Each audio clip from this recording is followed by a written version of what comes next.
रायगढ़ जनसंख्या पक्षर देश में सबु नागरिक मानक पई समान संहिता आईन प्रणयन सहित जाति वर्ण धर्म निर्विशेष सबु नागरिकों निमंते 2 संतान आईन लागू करने पई दाबीपत्र प्रदान।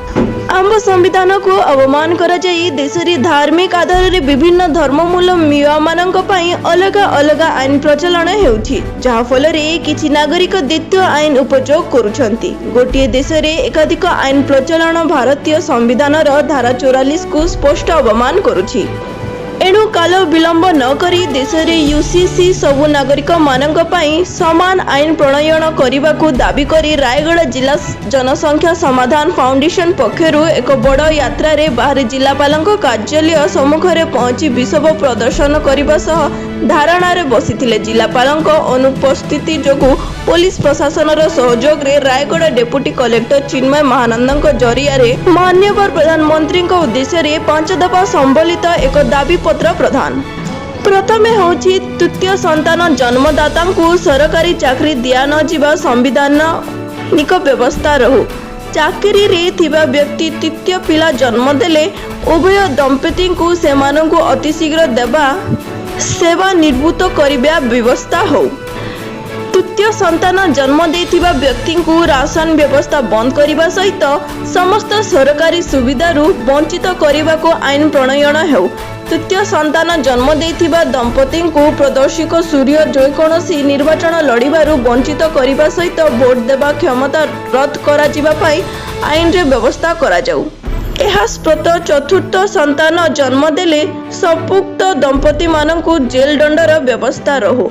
आपण मानकर प्रचेष्टा रे जदि ए दुईटी आईन प्रणयन करती तेबे आपण भारतीय वासी निकट रे चिरस्मरणीय होई रहिबे एवं आपणक प्रचेष्टा भारत इतिहास रे एक स्मरणीय अध्याय सृष्टि करिबो बोली जनसंख्या समाधान फाउंडेशन र राज्य संपादक श्री जोगेश्वर दास मुख्य अतिथि भावे जोगदे प्रकाश करिसंती। जिला सभापति श्री दुर्गा माधव घोषक सभापतित्व रे आयोजित विक्षोभ प्रदर्शन सह दाबीपत्र प्रदान समय रे रायगढ़ जनसंख्या समाधान फाउंडेशन र श्री गणेश कुमार साहू, श्री दीपक कुमार पुष्टि, श्रीमती मणि कुमारी पटनायक, कुमारी बाड़तिया जोगदे परिचालन करथिले।